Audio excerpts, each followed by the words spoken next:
আপনারা দেখতে পাচ্ছেন এই মুহূর্তে আমি উঁচু টিলাতে উঠে যাচ্ছি। আর এই টিলাতে অনেক উঁচু পাহাড়টি, আর এটি হচ্ছে রাম পাহাড়, যেটা ভগবান রামের আমলে রাম এবং সীতা মাতাজি এই এলাকায় আসছিল। এই বিদায় আদিকাল থেকে এই পাহাড়ের নামটা হয়ে গেছে রাম পাহাড় আর সীতা পাহাড়। সীতা পাহাড় হচ্ছে পানির উপরে, আর রাম পাহাড় হচ্ছে এই পারে। তো আজকে আপনাদেরকে দেখাবো এই রাম পাহাড়টি বসবাসরত তঞ্চঙ্গা জাতিগোষ্ঠীর জীবন দ্বারা।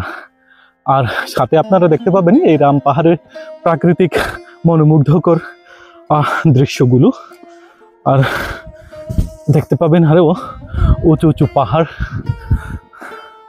আপনারা দেখতে পাচ্ছেন। আমি এত উপরে উঠে যাচ্ছি, পাওটা আর চলছিল না, তবে উঠে যাচ্ছি। আপনারা এখানে দেখতে পাবেন এক আদিবাসী ফ্যামিলি এখানে বসবাস করছে। ঘর দেখা যাচ্ছে অনেক গভীর পাহাড়ের মধ্যে। আপনারা দেখতে পাচ্ছেন এত পাহাড়ের উঁচুতে যদি আপনি উঠেন শহর অঞ্চল থেকে এসে, তাহলে আপনি উঠতেই পারবেন না। কিন্তু এই অঞ্চলে বসবাসরত আদিবাসীরা কিভাবে যে এখানে বসবাস করে, সেটা খুবই অবাক হবারই বিষয়। সত্যযুগে ভগবান রাম ও মাতা সীতা বনবাসে থাকাকালীন সময়ে এই পাহাড় দিয়ে কোনো এক অজানা পথে রওনা দিয়েছিল, আর ওই সময় থেকে এই পাহাড়ের নাম হয়ে যায় রাম পাহাড়। এইখান থেকে দেখা যাচ্ছে কত উঁচু পাহাড়। আমি যে পাহাড়ে আসি এইখান থেকেও অনেক উঁচু পাহাড়, একেবারে তীরের মতো উঁচু পাহাড় সেটি। আরও দেখতে পাবেন এই সাইডগুলোতে অনেক পাহাড় আর পাহাড়, আরও দেখতে পাবেন এই যে পাহাড় আর পাহাড়। আর সুদূর দূরে আপনারা দেখতে পাবেন, যতদূর চোখ যায় ততদূর আমি দেখতে পাচ্ছি এই কাপ্তাই হ্রদের পানি, থই থই অথই জলরাশি দেখতে পাচ্ছি এইখান থেকে। এই পাহাড় থেকে দেখুন কুয়াশা আসন্ন পাহাড়গুলি, সবুজ শ্যামল ছায়ায় ঘেরা পাহাড়গুলি দেখতে পাচ্ছি। আর এই পাহাড়ের পাড়েই আমরা দেখতে পাচ্ছি এই কাপ্তাই হ্রদের অথই জলরাশি। চলুন তাহলে আপনাদেরকে সামনে এগিয়ে নিয়ে যাই। সামনেরটাই আমরাও দেখার জন্য যাচ্ছি। সব কৌতূহল বশত আজকে আমি এই রাম পাহাড়ে যাচ্ছি। অনেক দিন ধরে যাব বলে যেতে পারি নাই, কিন্তু আজকে একটা সৌভাগ্য ঘটলো। আমাদের প্রতিবেশী যিনি আমার এক দাদা, ওনারা আসছিল এই নৌবাঙ্গায়, এর পরিপ্রেক্ষিতে আমিও চলে আসলাম সুযোগে ওদের সাথে। এখন যাচ্ছি শনের বাগান অতিক্রম করে যাচ্ছি। এ হচ্ছে আপনারা দেখতে পাচ্ছেন এই শন, যেটা দিয়ে গড়ের চাল বাঁধা হয়। এই দেখুন আমার সাথে যিনি আছেন উনি হচ্ছে আমাদের দাদা প্রতিবেশী। ওনাকে আমি নিয়ে যাচ্ছি, উনি আমাকে পথ দেখাচ্ছে। উনি হচ্ছে এখন আমার পথ প্রদর্শক। এই যে, আর এখানে আপনারা দেখতে পাবেন ফুল জারু গাছ। এই জারু গাছ কিন্তু এই অঞ্চলে বসবাসরত আদিবাসীরা বাজারে বিক্রি করে জীবিকা নির্বাহ করে। যারা এই গভীর পাহাড়ে যারা আছে তারা কিন্তু এই ফুল ঝাড়ুগুলো বিক্রি করে, আর যে টাকা পায় ওটা দিয়ে সংসার নির্বাহ করে বা সংসার চালায় বা জীবন চলে ওদের।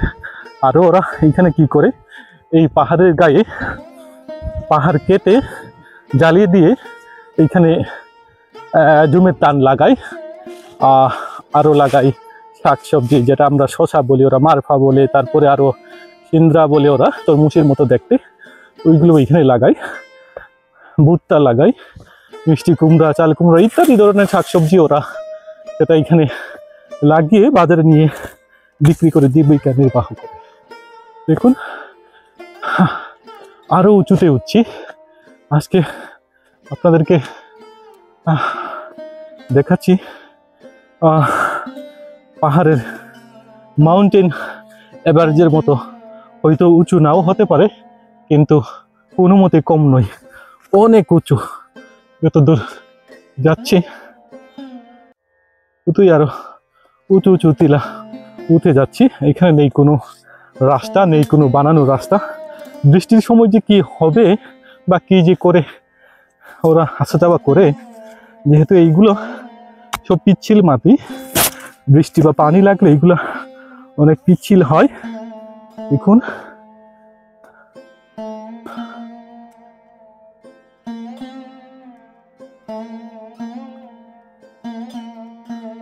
দেখতে পাচ্ছেন অনেক উঁচু উঁচু পাহাড় এখান থেকে দেখা যাচ্ছে।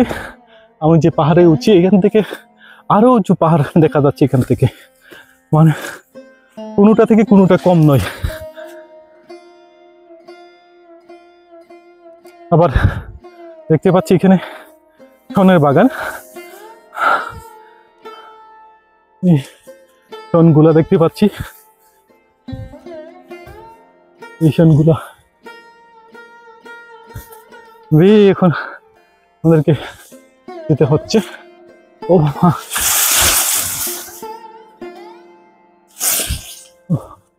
দেখুন এখান থেকে দেখা যাচ্ছে কত উঁচু উঁচু পাহাড়। এইখানে আপনাদেরকে দেখাচ্ছি, এইখানে দেখুন মালিকানা বসত এখানে সেগুন গাছ রোপণ করছে এখানে বসবাসরত আদিবাসীরা। দেখুন দেখতে পাচ্ছেন, মানে এমন জায়গায় আমি আসছি, দেখুন মনে হয় অ্যামাজন জঙ্গল যেটা শুনেছি, এই অ্যামাজন জঙ্গলও মনে হয় এত উঁচু হবে না। এত উঁচু উঁচু জায়গা পাহাড় আছে এখানে, যেখানে মনে হয় মানুষের পায়ের সাপই পড়েনি, এরকম অনেক পাহাড় আছে এইখানে। আপনারা দেখতে পাচ্ছেন সুদূর অনেক দূরে, যতদূর চোখ যাই দেখা যাচ্ছে সাদা মেঘাচ্ছন্ন, মানে কুয়াশাচ্ছন্ন কাপ্তাই হ্রদের জল দেখা যাচ্ছে। যেহেতু এই রাঙ্গামাটি কৃত্রিম হ্রদ দ্বারা পরিবেষ্টিত, সেহেতু উঁচু টিলায় উঠলে বা উঁচু পাহাড়ে উঠলে সেখানে দেখা যায় এই হ্রদের পানিতে। দেখুন এই আমার দাদা, উনি খুবই ক্লান্ত। আমি আসলে ভাবিনি এত পাহাড়টি এত উঁচু হবে বলে। এখানে এসে দেখলাম অনেক অনেক উঁচু পাহাড়, একটার পর একটা শুধু পাহাড়ই পাচ্ছি, মানে কোনোটা থেকে কোনোটা কম নয়। খুব সকালে আসছিলাম, মনে করছি এই এলাকায় খুবই ঠান্ডা হবে, যেখান থেকে আমি আসছিলাম ওইখানে তো প্রচুর ঠান্ডা, আর যেহেতু এখন শতপ্রবাহের মতো চলছে খুবই ঠান্ডা অনুভূত হবে ওইখানে যেহেতু হয়েছিল, কিন্তু পাহাড়ে চূড়ায় ওঠার পরে সেই ঠান্ডাটা নিমিষেই শেষ হয়ে গেল, মানে গায়ে যা ছিল সব একে একে খুলতে হচ্ছে। এখন আবার গেলাম, এটা কি বাগান, সেগুন বাগান মনে হয়। দেখুন দেখা যাচ্ছে এইখান থেকে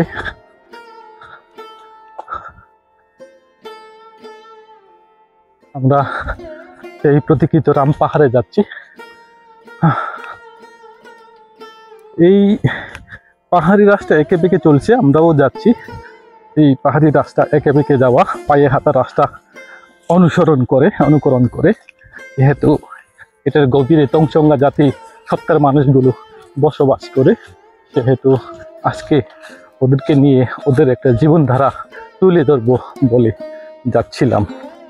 তাহলে আপনারা সাথেই থাকুন, সঙ্গে থাকুন এবং দেখতে থাকুন এই ভিডিওটি।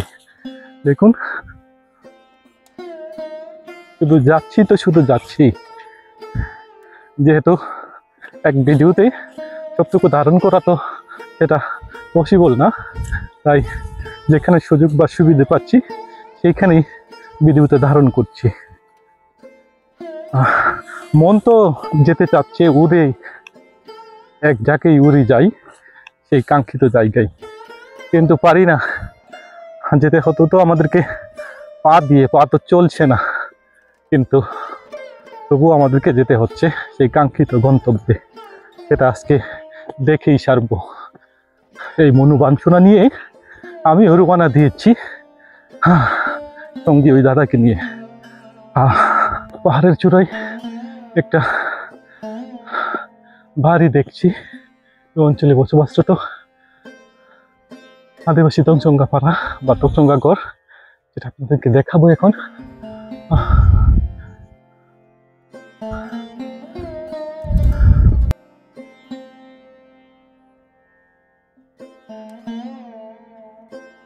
হ্যালো এভরিওয়ান, আপনারা যেখান থেকে আমার এই ভিডিওটি দেখছেন আপনাদের সকলকেই স্বাগত জানাচ্ছি। আমি নীলয়। আজকে আপনাদের দেখানোর জন্য আমি চলে আসছি রাঙ্গামাটি জেলা সদর থেকে মিনিমাম 30-35 কিলোমিটার হবে সেই কাঙ্ক্ষিত রাম পাহাড়ে। এই রাঙ্গামাটিতে দুটি পাহাড় আছে। সেই পাহাড়টি অবশ্য হিন্দু ধর্মাবলম্বীদের ভগবানদের নামে, যেটা রাম পাহাড় এবং সীতা পাহাড়। সীতা পাহাড় হচ্ছে কাপ্তাই হ্রদের ওই পারে, আর রাম পাহাড় হচ্ছে এই পারে। আজকে আমি চলে আসছি রাম পাহাড়ে। আর এই রাম পাহাড়ে আসতে হলে আপনাদেরকে দুইভাবে আসা যায়, একটা হচ্ছে গাড়ি পথ দিয়েও আসা যায়, অন্য দিক ঘুরিয়ে।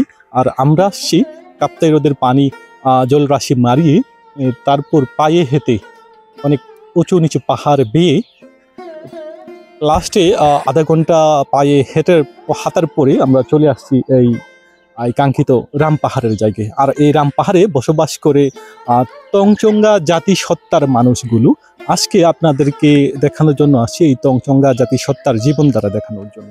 আপনারা যেটা দেখতে পাচ্ছেন আমার পিছনটাই যেটা বাড়ি, এটা হচ্ছে অনেক উঁচু পাহাড়। এত উঁচু পাহাড় মনে হয়, কথাই বলে এখানকার লোকেরা 4200 ফিট উপর নাকি সমুদ্রপৃষ্ঠ থেকে এই পাহাড়টি, কিন্তু সঠিক সেটা কারো জানা নেই। সেটা হয়তো হতে পারে, যেটা ধরে নিলাম। আর আপনারা দেখতে পাচ্ছেন তঞ্চঙ্গার জাতিসত্তার বাড়িটি। আজকে আপনাদেরকে একে একে দেখাবো এই রাম পাহাড়ে অবস্থানরত বা বসবাসকারী আদিবাসী তঞ্চঙ্গা জাতিসত্তার আর জীবনধারা, বাড়িঘর, পরিবেশ ইত্যাদি ইত্যাদি। চলুন তাহলে আপনাদেরকে ঘুরিয়ে দেখাই সামনের সাইডটুকু। আপনারা সাথেই থাকুন, সঙ্গে থাকুন এবং দেখতে থাকুন এই ভিডিওটি। এই বাড়ি থেকে দেখা যায়, দেখুন কত উঁচু নিচু পাহাড়, আর এই পাহাড়ের উপর ওদের বসবাস।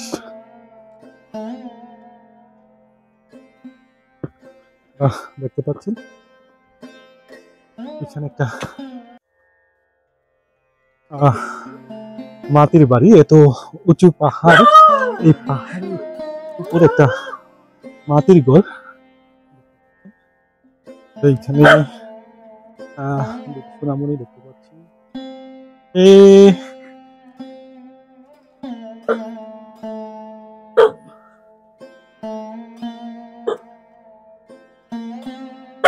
এই পাড়াতেই হচ্ছে, এখানে এক একটি ফ্যামিলি বাস করে এক এক পাহাড়ের উপর। আর যে বাড়িতে আমরা দেখে আসছি ওখান থেকে আরেকটু উঁচুতে আরেকটা বাড়ি দেখতে পাচ্ছি। এই বাড়িতে যাচ্ছি আমরা। হয়তোবা পুরুষ মানুষদেরকে আমরা দেখতে পাচ্ছি না, কারণটা হচ্ছে আমরা এমন সময় আসছি সবাই কাজে, সম্ভবত কাজ থেকে এখনো ফিরে নাই।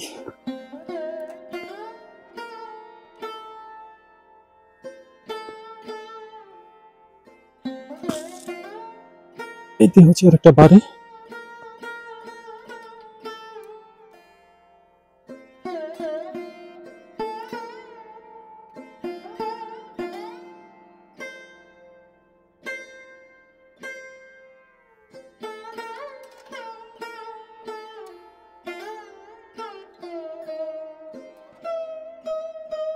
এখানে প্রত্যেকটি বাড়িতে আপনারা দেখতে পাবেন এখানে সৌর বিদ্যুৎ লাগানো আছে। কারণটা এত উঁচু পাহাড় বা অনেক প্রত্যন্ত একটা পাহাড়ের মধ্যে এখানে বসবাস করে, সেহেতু এখানে কোনো ইলেকট্রিসিটির কোনো ব্যবস্থা নেই। এই সোলার দিয়ে ওদের লাইট বা মোবাইল ইত্যাদি ইত্যাদি ওরা চার্জ করে থাকে। চলুন তাহলে আপনাদেরকে ঘুরিয়ে দেখাই অন্য সাইডটুকু আপনারা দেখতে পাচ্ছেন অনেক উঁচু পাহাড়ের উপরে এখানে সজনার বাগান দেখতে পাচ্ছেন। এখানে সজনা গাছ রোপণ করা হয়েছে। এত উঁচু পাহাড়ের উপর সজনা সজনা বাগান দেখুন। সজনা অনেক উঁচু পাহাড়ের মধ্যে আপনারা দেখতে পাচ্ছেন সুপার ফুড যাকে বলা হয় সজনা, সেই সজনার গাছ।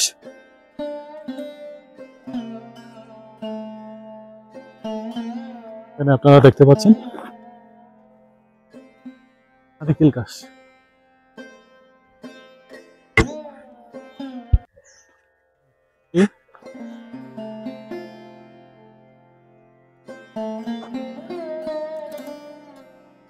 বাড়িঘর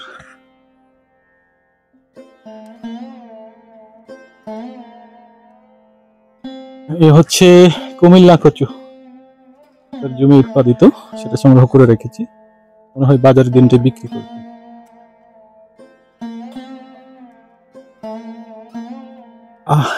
এখান থেকে দেখা যাচ্ছে অনেক উঁচু পাহাড়। পাহাড়ে বসে ফুল ঝাড়ু দেখতে পাচ্ছেন। ফুল ঝাড়ুর পাশাপাশি আপনারা দেখতে পাচ্ছেন সুপার ফ্রুট যেটা সজনে গাছ। বাবু কি নাম তোমার? হ্যাঁ রাশি কি? হ্যাঁ রাশি কি বাবু তোমার নাম? রাশি কি? চঞ্চঙ্কা। পড়াশোনা করো তুমি? কোথায়? সাপসরি। সাপসরিতে? কোন ক্লাসে? এখন 7 উঠবে না? এখান থেকে আসা যাওয়া করো তুমি? হ্যাঁ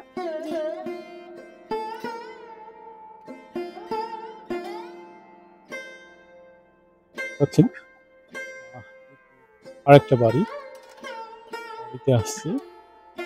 এখানে ও পাচ্ছেন হচ্ছে মনে হয় কচু, নারিকেল আলু। দিদি এটা কি কচু? নারিকেল কচু,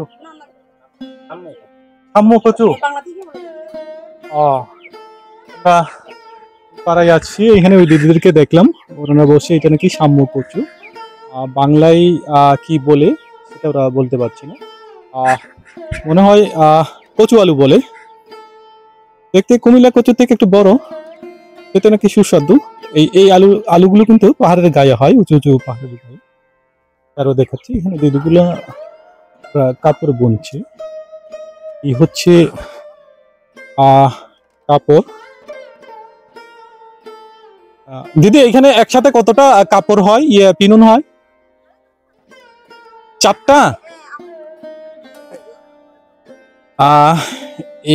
এই কাপড়টা পিনুন, যেটা এই অঞ্চলে বসবাসরত আদিবাসী মেয়ে বা মহিলারা এটা পরিধান করেন। এটা হচ্ছে নিচের অংশ যেটা পরিধান করেন, এটাকে পিনন বলে। আর এখানে নাকি একসাথে 4টা পিনন আছে, সেটা আজকে দেখলাম যেটা চোখে। এখানে প্রত্যেকটি বাড়িতে আপনারা দেখতে পাবেন সৌর বিদ্যুৎ, কারণ যেহেতু অনেক প্রত্যন্ত অঞ্চল, ইলেকট্রিসিটির কোনো সুযোগ সুবিধা নেই, সেহেতু সোলার দিয়ে ওরা দৈনন্দিন যেটা প্রয়োজনীয়, নিত্য প্রয়োজনীয় মোবাইল বা লাইট ব্যবহার করে থাকে। দিদি আপনারা কত ফ্যামিলি আছে এই পাড়ায় বলবেন? 28 থেকে 30 এরকম হবে। 28 থেকে 30। বেশিরভাগ এখানে মানুষ আপনাদের পেশা কি, মানে ধরুন আপনার কৃষিকাজ করে এগুলা। এখানে তো আমরা তো এই পথ দিয়ে আর একটা পথ আছে যেটা আসা যাওয়া করার পথ, এদিকে যাওয়া যায়, এদিকে করে আপনারা বড়ইছড়ি আছে যে, বড়ইছড়ি এদিকে পড়বে। আচ্ছা আচ্ছা দিদি, তাহলে ওই বেশিরভাগ কি বড়ইছড়ি দিয়ে আসা যাওয়া করে নাকি? ধন্যবাদ দিদি। আমরা একটা গড় দেখে আসছি, ওনার একটা গড়টাই আসছি, দেখা যাক, দেখানোর চেষ্টা করবো এখন।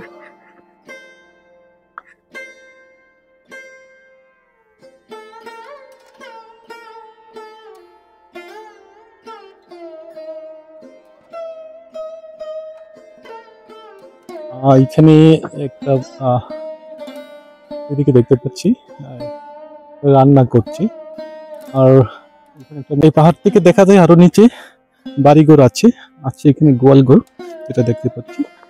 আর এখন কি সুন্দর করে এখানে মশারি টাঙ্গিয়ে ছাগলকে রাখা হচ্ছে। মনে হয় বিভিন্ন পোকামাকড়ের হাত থেকে রক্ষার জন্য এখানে রাখা হচ্ছে ছাগলগুলোকে। এই হচ্ছে এদের রান্নাঘর। চলুন তাহলে আমরা অন্য সাইডটাই যাই। আপনারা দেখতে পাচ্ছেন এখানে বেশিরভাগ শুধু সজনে বাগান দেখতে পাচ্ছি।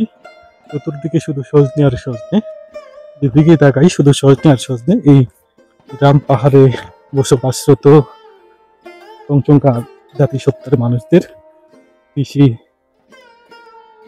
কৃষির উপর নির্ভর করে ওরা এখানে বসবাস করছে। আপনারা দেখতে পাচ্ছেন দূর দূরান্তেও ঘর বাড়ি আছে, উঁচু উঁচু পাহাড়ের উপর ওদের বাড়িঘর দেখা যাচ্ছে। আমি যেটা সামনে যাচ্ছি এখানেও দেখা যাচ্ছে। চলুন তাহলে আপনাদেরকে দেখাই। আপনারা দেখতে পাচ্ছেন আমি এর একটা বাড়ি পেয়েছি, পাহাড়ের বাড়ি। ওর বাড়িগুলো কিন্তু সবটাই প্রাকৃতিক উপায়ে তৈরি, শুধু চারটি টিন দেওয়া।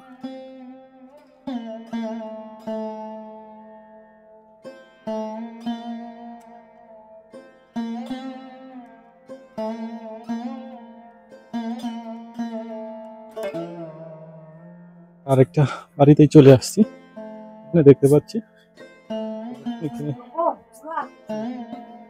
বাচ্চারা আসে।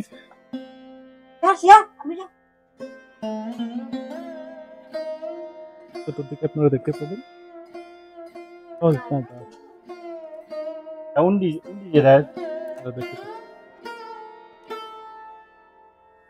অনেক প্রত্যন্ত পাহাড়ের ভিতরে এই বাড়িঘরগুলো। আর এখানে মানুষগুলো কিন্তু খেতে খাওয়া মানুষগুলো সৎ নির্ভীক এবং খেতে খাওয়া মানুষগুলো, সহজ সরল মানুষগুলো দেখতে পাচ্ছেন। ওরা কিন্তু সব কৃষির উপর নির্ভর করে। আর ওরা পাহাড়ের গায়ে ধান লাগিয়ে, মানে জমির ধান লাগিয়ে জীবিকা নির্বাহ করেন। আর এখান থেকে কিন্তু বাজারে যেতে হলে ওদেরকে শুধু হাঁটতে হয় 2 ঘন্টার মতো নাকি।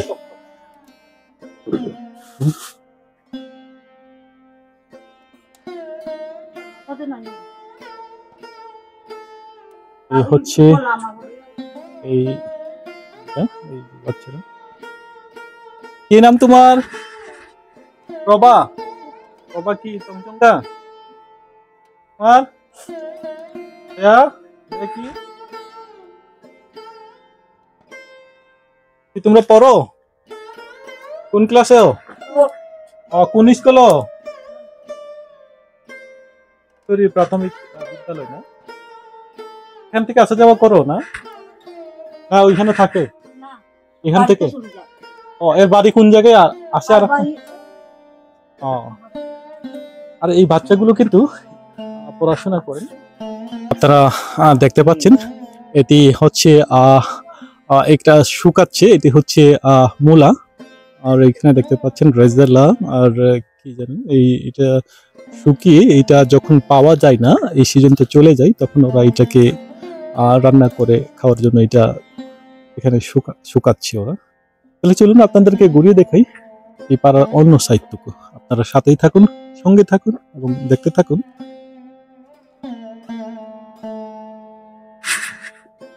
দেখার জন্য এখন আমরা যাচ্ছি একটা অনেক উঁচু পাহাড় উঠতে যাচ্ছি এখন।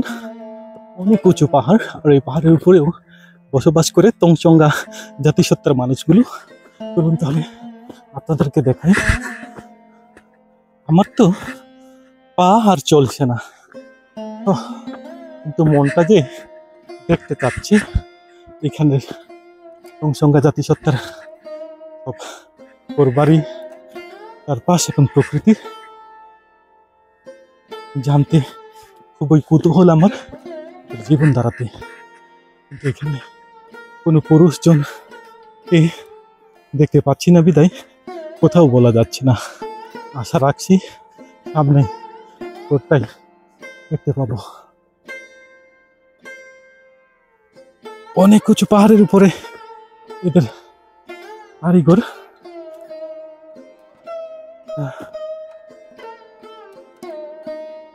এখন আমার পিছনে দেখা যাচ্ছে অনেক উঁচু নিচু আরো পাহাড়।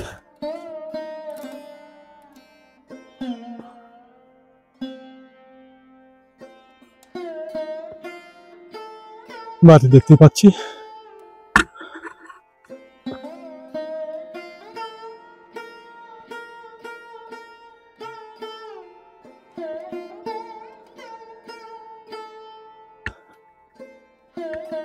দেখুন কত উঁচু পাহাড়ের উপরে আছি আমরা, দেখতে পাচ্ছেন।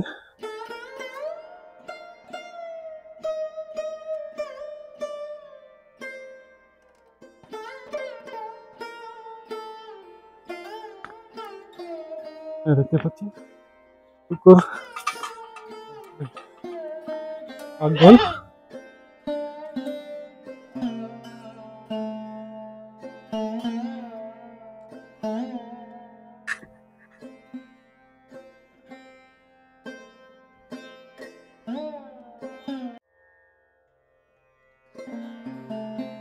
এই মুরগিগুলো কিন্তু দেখতে অবিকল জঙ্গলি মুরগির মতো, হয়তো বা জঙ্গলির সাথে ক্রস করা হয়েছে এইগুলো। আর এই দাদা হচ্ছে এই ঘরের মালিক, উনি এখানে বসবাস করেন। দাদা এখানে কত ফ্যামিলি আছে? তো অনেক আছে। অনেক আছে না? হ্যাঁ। আচ্ছা, আপনারা ওই যে পানির ব্যবস্থা কিভাবে করেন? এত উঁচু পানি তো পাহাড়ে? বেশি কষ্ট হবে, ওই নিচে থেকে আনতে হয়। একবারে নিচের মধ্যে থেকে হ্যাঁ, আনতে হয় না? হ্যাঁ। সময় তো মনে হয় অনেক লেগে যায় পানি আনতে। হ্যাঁ, কত সময় লাগে? প্রায় আধা ঘন্টা সময় লাগে একবার। শুধু পানি আনতে আধা ঘন্টা সময় হ্যাঁ। লাগে, তার মানে আসা যাওয়া 1 ঘন্টা। এই আর কি। আর এখান থেকে বাজারের দূরত্ব কত দূর? এখানে তো প্রায় অনেক দূরে, অনেক প্রায় 800 কিলোমিটার। 800 কিলোমিটার। হ্যাঁ। বাবা। কোন বাজার এটাই? বরিশালী বাজার। বরিশালী বাজার। এখান থেকে 500 কিলোমিটার শুধু হেঁটে যেতে হয়। হ্যাঁ, তো আনুমানিক কত সময় লাগবে?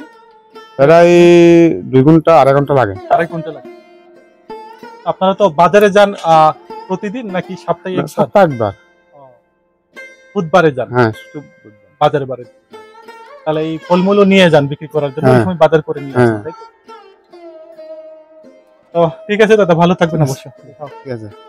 এখানে আরেকটা সুন্দর একটা বাড়ি দেখতে পাচ্ছি, মাচাগর। এই পার্বত্য অঞ্চলে এই মাচাগরগুলো সচরাচর দেখা যায়। সব জাতিসত্তার মানুষ এই মাচাগর তৈরি করেন বা মাচাগরে বসবাস করে। কেননা মাচাগর নাকি এই অঞ্চলে বসবাসরত সব আদিবাসী জাতিসত্তার ঐতিহ্য। দেখতে পাচ্ছেন এই যে মাচাগর, আর এটার চারিদিকে দেখতে পাচ্ছেন প্রাকৃতিক পরিবেশ, দারু গাছ, আর এখান থেকে দেখা যাচ্ছে কত উঁচু নিচু পাহাড়। দেখুন কত, যত দূর চোখ যায় তত দূর আপনাদেরকে দেখাচ্ছি, হয়তো ক্যামেরায় বন্দি করতে পারবো না। এত দূর দূরান্তে কত উঁচু নিচু সবুজ শ্যামল ছায়ায় ঘেরা পাহাড়গুলো এখান থেকে দেখতে পাচ্ছেন বিভিন্ন ফলের বাগান। এই ভাইটি ওর ভাবিকে নিয়ে, দাদা এটা কি আপনার ছেলে? কি নাম রাখছেন? বর্ণদ্বীপ। বর্ণদ্বীপ চমচমদা না? বর্ণদ্বীপ। ঠিক আছে দাদা, ভালো থাকবেন। হচ্ছে ওনারা, ওনার ওয়াইফ হচ্ছে উনি।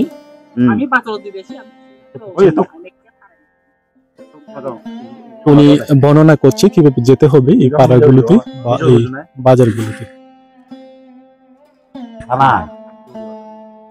ওনারা হচ্ছে এই গরুর মালিক। আমরা এক বাড়িতে দেখে আরেক বাড়িতেই যাচ্ছি এখন। চলুন আপনাদেরকে দেখাই আরেকটা বাড়িতে।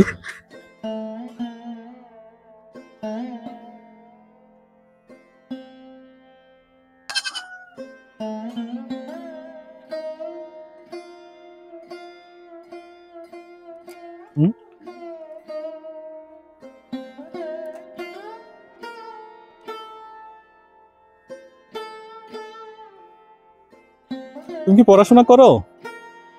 কোথায়? সবসরিতে? কোন ক্লাসে? 10-এ? এখান থেকে আসা যাওয়া করো? আপনারা দেখতে পাচ্ছেন এই মেয়েটি এইখান থেকে আপ ডাউন করে পড়াশোনা করে। কত সময় লাগে এখান থেকে যেতে স্কুলে? 2.5 ঘন্টা? 2.5 ঘন্টা সময় লাগে স্কুলে যেতে এখান থেকে। পায়ে হেঁটে 2.5 ঘন্টা পথ অতিক্রম করে ওরা স্কুলে যায়, পড়াশোনা করে খুব কষ্ট করে।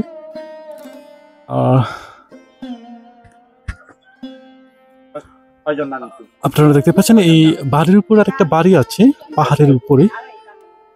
যেহেতু আপনাদেরকে দেখাবো, উঁচু উঁচু পাহাড়, আর এই পাহাড়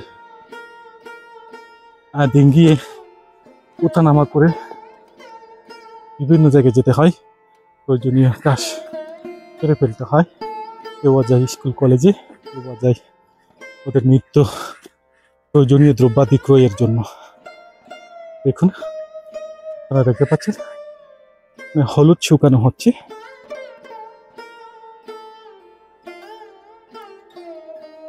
খুবই কষ্ট করে জীবিকা নির্বাহ করেন এখানকার মানুষগুলো।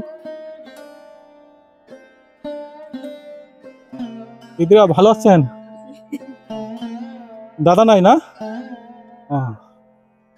কোথায় গেল পুরুষরা? কাজে? যেখান থেকে আপনারা দেখতে পাচ্ছেন নিচে বাড়িঘরগুলো, যেহেতু আপনাদেরকে সব বাড়িঘরগুলো দেখানো সম্ভব নয়, তাই যতদূর চোখ যায় দেখানোর চেষ্টা করব। আর এখানে আপনারা দেখতে পাবেন প্রত্যেকটি বাড়িতেই কিন্তু সজনে গাছ আছে, যেটা আমরা সুপার ফুড বলে চিনি। আর সজনে গাছগুলো কিন্তু এখানে ফুল দিচ্ছে, তার মানে ফলটা সবার আগে দিবে এই সজনে গাছগুলো। এইখান থেকে আবার অনেক দূর দূরান্ত থেকে যতদূর চোখ যায় ততদূর দেখা যাচ্ছে অনেক উঁচু নিচু পাহাড়, সবুজ শ্যামল ছায়ায় ঘেরা। এই কাপড়টা যেটা আপনারা দেখতে পাচ্ছেন, এটি কিন্তু এই তঞ্চঙ্গা জাতিসত্তার মানুষদের ঐতিহ্যগত বা সংস্কৃতির একটা পাঠ। এটি কিভাবে ব্যবহার করে উনি দেখাচ্ছি। এখানের বসবাসরত এক তঞ্চঙ্গা জাতিসত্তার মানুষ, যিনি এই দিদি কিভাবে সেটা ব্যবহার করে ওই কাপড়টি, সেটা দেখাচ্ছে উনি। যেহেতু এটা ওদের মনে হয়, এটা কি কোনো অনুষ্ঠানে পরে নাকি এমনি?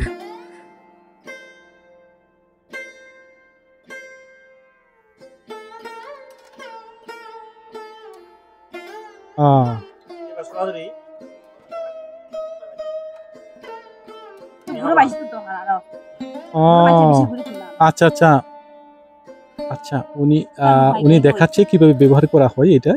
এটা হয়তো বেল্টের মতো কাজ করে, কোমর বাঁধনি যেটা আমরা বলি।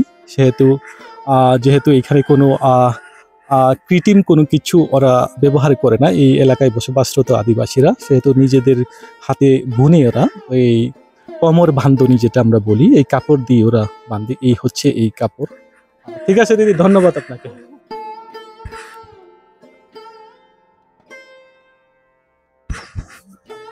আরেকটা বাড়ি দেখতে পাচ্ছি এখানে, দেখতে পাচ্ছেন এইখানে কুমিলা কচু শুকাচ্ছে।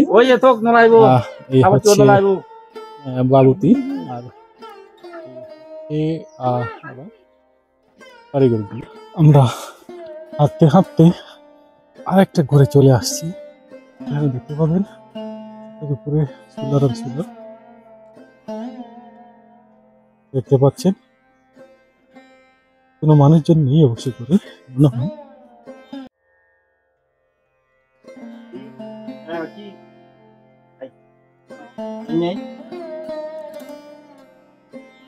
বৃদ্ধা মহিলাকে দেখতে পাচ্ছি, আর কেউ নেই এখানে।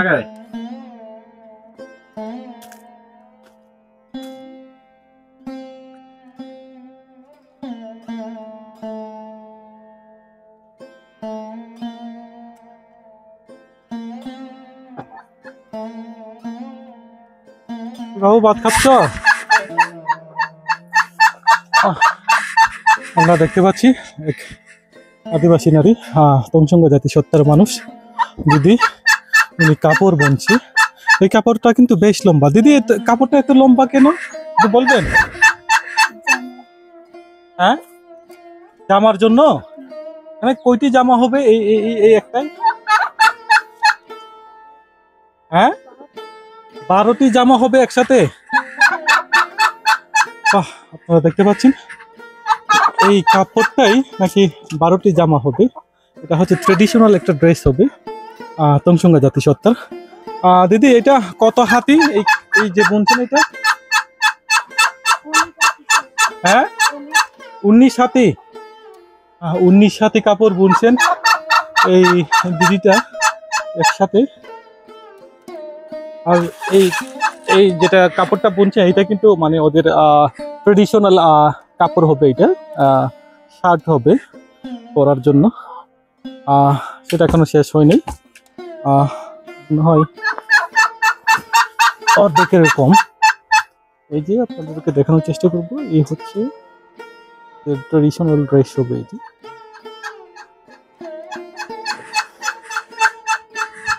আপনারা দেখতে পাচ্ছেন আমি এই মুহূর্তে দাঁড়িয়ে আছি রামপাহাড়ের তঞ্চঙ্গা জাতিসত্তার আর পাড়াই।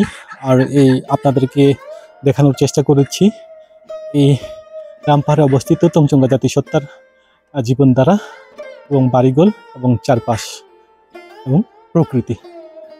এখন সব তো আপনাদেরকে দেখাতে পারবো না একই ভিডিওটি, তাই আপনাদেরকে যতদূর সম্ভব চেষ্টা করেছি আপনাদের দেখানোর জন্য। তাহলে আজ এ পর্যন্তই। রামপাহাড়ের তঞ্চঙ্গা জাতিসত্তার মানুষদের পাড়া থেকে আমি নিলয়। আবারও দেখা হবে অন্য কোথাও, অন্য কোনো জানা অজানার পথে প্রান্তরে। আপনারা যে যেখানেই থাকুন, ভালো থাকুন, সুস্থ থাকুন, এই কামনাই শেষ করছি।